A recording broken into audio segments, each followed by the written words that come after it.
This is the President. We've lost contact with Io and must conclude that they too have fallen to an advanced force. Our military intelligence believes that the Minbari intend to bypass Mars and hit Earth directly, and the attack may come at any time. May God go with you all.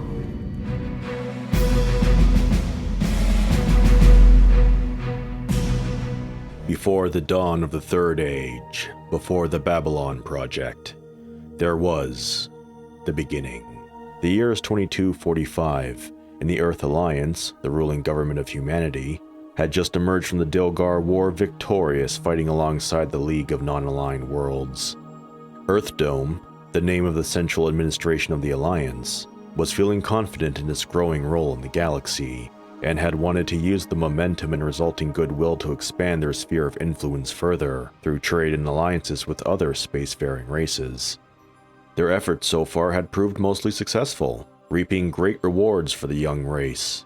But there was one faction out there in the void that was a complete mystery to the Alliance, and that could potentially interfere with humanity's expansion into the stars. But perhaps there was a way to get the answers they sought.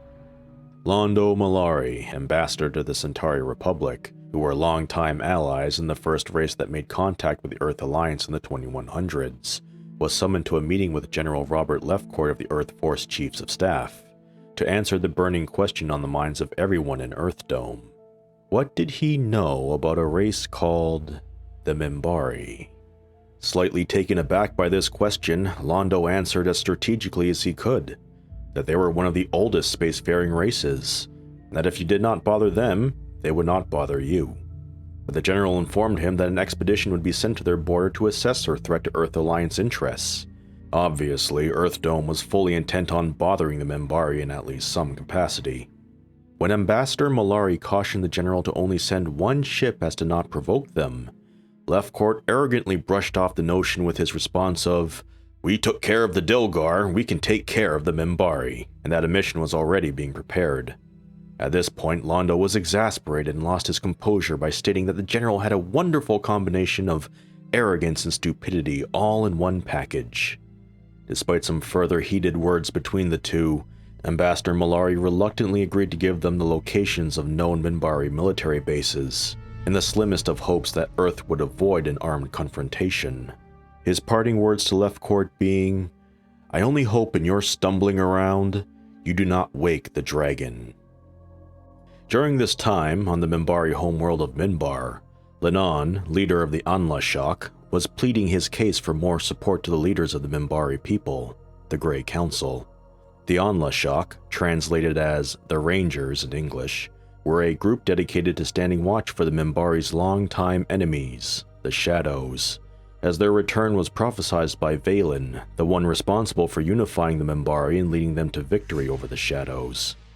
However, in the 1,000 years since the Shadow War, the people of Minbar had long since stopped taking the threat of the Shadows' return seriously, and the once respected status of the Anlashok had since been looked upon with scorn and derision. The Rangers were nothing but the domain of old men clutching onto an obsolete purpose, which was what brought Lennon before the Grey Council, passionately arguing his case that the Anlashok needed more support to withstand the second return of the Shadows. His efforts, unfortunately, appeared to be futile. That was until Delenn, one of the junior members of the council, brought up the notion of sending a ship out to investigate the former Shadow homeworld of Zahadum. Despite the consternations from the others, the leader of the council, Gul Dukat, put all argument to rest by stating that they, the council, would go and find clues personally as to the Shadow's prophesized return. No one could have guessed that this would lead to perhaps the most fateful meeting between two races in known galactic history. An indeterminate amount of time later, the EAS Prometheus, a Hyperion cruiser, was in hyperspace en route to the Minbari border. Accompanying her on the expedition were two other Hyperions and two Nova-class dreadnoughts. Obviously, Londo Mollari's warning about only sending one ship to investigate the mysterious race fell upon deaf ears. Emerging from hyperspace, the Prometheus began detecting the silhouettes of what they presumed to be Minbari ships, which they were. But these were not ordinary cruisers, as the lead ship, the Valen Thaw, carried the Grey Council on their way to Zahadum. The Valenthal had also detected a sensor echo from Alliance ships during their entry into the system, and wanting to gain more information about what was out there, they proceeded to set their scanners to maximum power and move to intercept the unknown signals. But what they couldn't predict was that the power of their scanners would heavily interfere with the Earth Force systems on board each ship, which included the jump engines that would allow them to escape. Captain Jankowski, beginning to panic, ordered a message be broadcast that they meant no harm. However, having never formally met the humans before, the Minbari had no way to understand their language. Instead, they continued closing in. As per tradition within the warrior caste, the Minbari cruisers met the Earth Force expedition with their gun ports open, which was considered to be a sign of respect in their culture. Of course, the humans, and particularly Captain Jankowski, had no way of knowing this. With the Minbari scans continuing to interfere with his ship's systems, and with their cruisers bearing down on them with guns seemingly at the ready, Jankowski made a fateful decision that would change the galaxy forever. He gave the order to open fire. Caught off guard, the Valenthal sustained critical damage that disabled the scanner system, preventing the Earth Force ships from fleeing. But during the opening salvo, Dukat was killed. With a grieving Delenn by his body, one of the Grey Counselors found and informed her that the Council had just begun voting to follow the humans back to their base and take their revenge upon them. But the results were a tie. Delenn's would be the final vote. In her rage at this unprovoked assault, she screamed her demand that they would destroy all of humanity. For this grievous sin against the Minbari people, no mercy would be given. The Earth-Minbari War had begun. Back on Earth, the Prometheus and her ships had returned safely to port. Jankowski, ironically, was hailed as a hero for his actions on the border. If these Minbari were so powerful as Ambassador Malari had warned, then their ships would have been unable to hit their war cruisers and live to tell the tale. But the jovial mood in Earth Dome would not last. Not long after the Prometheus' return, the Minbari had attacked and destroyed Jericho 3, an outlying colony and naval base from which the Prometheus and her task force had launched their foray to the border. All pleas for mercy from the Earth Force defenders stationed at Jericho 3 were ignored, with the only answer being Minbari beamfire. Earth Dome's opinion about the Minbari First Contact changed fairly quickly after that. Weeks passed, but the slaughter continued. The Earth Alliance was outmaneuvered and outgunned at every turn. There was no way even the most skilled propagandists could gloss over the terrible losses. In a briefing to Earth Force officers, General Lefcourt himself bluntly stated that unless some weakness or edge against the Minbari was found soon, then the human race would become extinct within the current generation. And as for the man who ordered the shot that doomed humanity, he was found in his apartment, in front of a screen displaying the recent attacks by the Minbari. A smoking phased plasma gun nearby was found next to a note that simply said, "On my head." Jankowski had obviously decided to save the Minbari trouble by eating a plasma bolt himself, instead of waiting for the inevitable.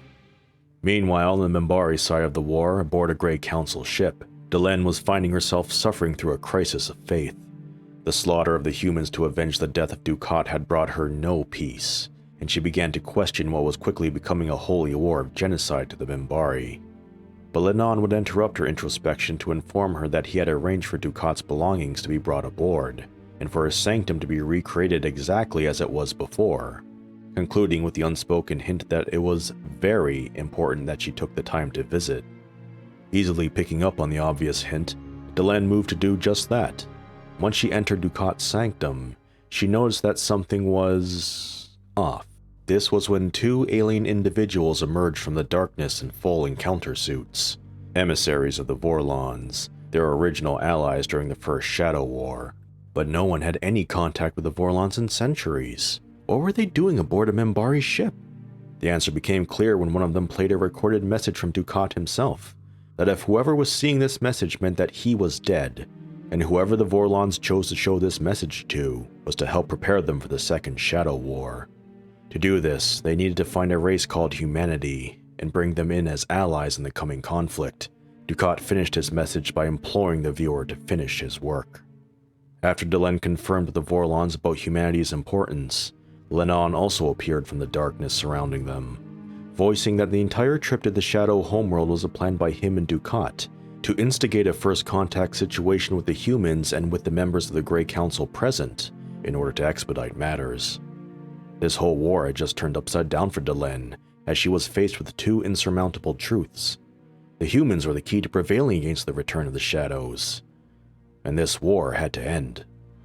But the war was continuing to proceed poorly for Earth Force. Rumors abound through the fleet about a Minbari cruiser ace that had destroyed over 24 ships single-handedly, but her next target would be her last. The EAS Lexington and her battle group were on patrol when they encountered a Minbari flyer fleeing into the asteroid field. The Earth Force captain subsequently ordered a Star Fury to launch and pursue the bogey, but it was perhaps this choice that sealed their fate.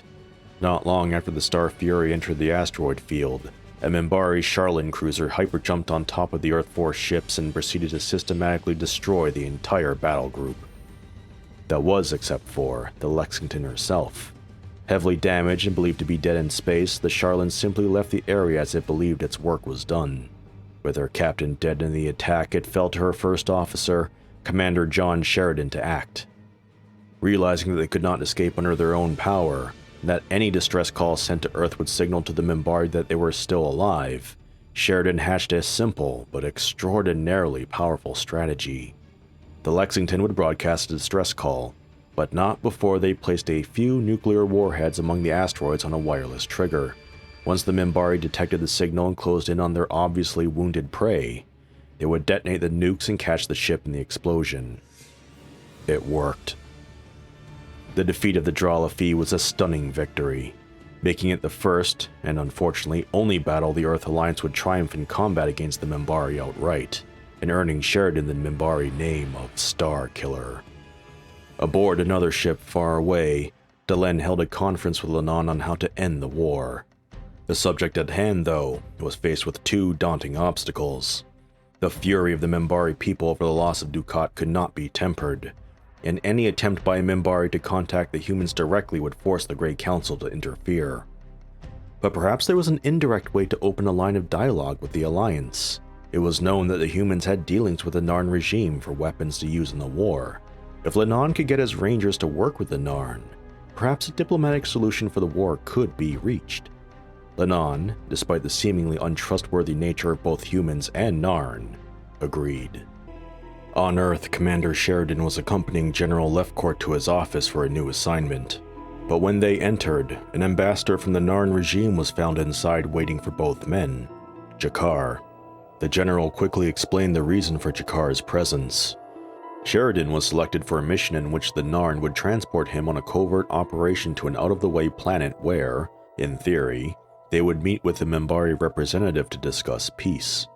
The only problem was, as this was done through unofficial channels, there was no way to determine if this was some kind of Minbari trick, or even if they were serious about ending the war. It was believed by Lefcourt that Sheridan's reputation among the Minbari would make them think twice about betraying them. He, along with another Alliance service member, Dr. Stephen Franklin, would meet with the Minbari representative to determine their intentions, and if they were as they said, negotiations could begin in full. Soon after, arriving in orbit of the planet aboard a Narn cruiser, Jakar, Sheridan, and Franklin awaited the Minbari official on the planet's surface, who turned out to be Lennon. But as the preliminary greetings and statement of intentions between the two parties began, the Narn cruiser in orbit came under fire from an unknown ship and was quickly destroyed. And, apparently not willing to settle with just the ship, the unknown marauder began opening fire at the meeting place on the planet below, killing Lennon.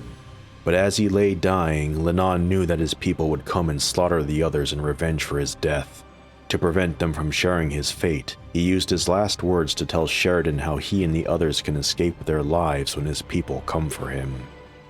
True to Lennon's predictions, the Minbari sent a ship and took the two humans and Narn aboard. Brought before Delenn, who hid her face in the robes of the Grey Council, Sheridan told her what Lennon said to him as she ordered them to be sent away. "I know what's in Dukat's sacred place." When Delenn questioned him further, Sheridan replied, "In Silza, the future." And to the surprise of everyone assembled, she let them go, as this was obviously a message from Lennon to spare the humans. In the 2 years since, the war continued to degenerate for the Alliance. But Earth Force never gave up fighting, as the alternative was simply to just lay down and die. But finally, the Earth Alliance had run out of time. The Earth Force fleet at Proxima 3 had lost contact with Earth Dome. That could only mean one thing. The Minbari were at Earth's doorstep. Twilight was about to fall on the human race. In a heartfelt plea to hold the line against the night where President Beth Levy, Earth Force and civilian ships rallied over Earth for a desperate last stand. Everyone who participated knew that their chances of survival, much less victory, were almost zero. But the plan was never to beat back the Minbari, but simply to hold their warships off long enough for the civilian transports to evacuate to neutral territory. The Earth Alliance and its defenders would fall, but humanity would endure.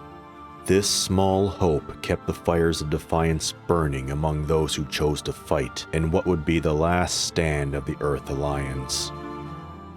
Aboard the Minbari flagship, Delenn found herself in the pit of despair, preparing herself to join the Grey Council in witnessing the final attack on Earth. Perhaps wishing to find one last shred of hope in the situation she found herself in, she returned to Ducat's sanctum to speak with the Vorlons. She pled with the alien emissaries that the war had taken on a life of its own with her people, but the other counselors had grown sick of the slaughter. If they had but a reason to stop this war, or even delay it, she knew that the council would use it. But she had no reason to give them, and she did not know what to do. The Vorlons at first simply replied with the trademark mysterious silence their race would be known for, but as Delenn proceeded to leave and join the rest of the Grey Council, they told her simply that the truth points to itself. But before she could ask what they meant, they urged her to go, before it was too late. The Battle of the Line had begun. The humans, as always, put up a brave front, and were more than willing to give their lives to secure the future of their race. But like with every other engagement, they were ill-equipped to deal with the advanced technology of the Minbari fleets. The battlefield quickly turned into a slaughterhouse. No amount of spirit and sheer will from the defenders could hold back the falling knight. Or so the humans thought. Commander Jeffrey Sinclair, one of the Star Fury pilots in the fighting, was stuck in a hopeless situation. His fighter had been damaged to the point of being almost completely ineffective for fighting. Enraged at his helpless state and the coming of his own demise, Sinclair made a full afterburner run towards the nearest Minbari war cruiser, intending to take as many of them with him as he could. But as it so happened, the Charlene cruiser that Sinclair chose was none other than the Grey Council flagship, where Delenn, along with the rest of the Grey Council, watched the ensuing carnage. Still struggling to come to terms with the slaughter happening around her, and recalling what the Vorlons said, she gave an order that to her almost didn't seem to come from her conscious mind. Delenn ordered one of the humans to be captured and interrogated, the rationale being that they had to know what defense the Earth Alliance might have in store for them. Moran, a warrior caste council member, not seeing what difference it would make, humored her decision and told her to choose a ship. But which would she choose? It was hard to select one human vessel out of the hundreds fighting and dying to protect their homeworld. But that's when she noticed Sinclair's Star Fury on a collision course with them. Again recalling what the Vorlons said to her prior, she came to the shocking realization that the truth just had pointed to itself through the kamikaze human pilot. Acting quickly, Delenn ordered Sinclair's fighter to be brought aboard, and its pilot to be interrogated, which Moran himself would personally oversee. Brought aboard the Minbari ship, Jeffrey Sinclair was drugged and restrained. In an effort to probe the human pilot's mind, Moran used a holy relic called a triluminary, but what he found from Sinclair using it was almost too impossible for words. He had to summon the council. With the Grey Council present, Delenn used the triluminary herself and confirmed Moran's findings, that this lowly human had not just a Minbari soul, but the reincarnated soul of Valen, their greatest leader. The results from the triluminary could not be disputed, as it was their holiest relic passed down by the original Valen himself. The human was what it said he was. Delenn then realized what had to be done to pull her people back from the brink. The Minbari had to surrender to the Alliance. With the findings of the triluminary and the slaughter of the humans throughout the course of the war, meant that the Minbari violated their most sacred law. Minbari do not kill Minbari. and with that, Lennon ordered a message of surrender be broadcast to Earth Dome. The war was over. The Minbari Surrender on the eve of their victory would be a mystery to the spacefaring races, and even their own people, for many, many years. Jeffrey Sinclair's mind was wiped of the events of his capture and interrogation, but Lennon would make sure to keep a very close eye on him in the future. Using the lessons gained from the war, Earth Alliance leadership began work on the Babylon Project, a space station in neutral territory where other spacefaring races could come together and resolve their conflicts with one another peacefully. It was believed by all involved to be the last, best hope for peace. However, the first 3 Babylon stations were destroyed during construction, and the 4th having mysteriously disappeared shortly after it came online. But the 5th and last station, Babylon 5, would become a place of great significance in the years to come. For in the words of Londo Mollari, the story is never over.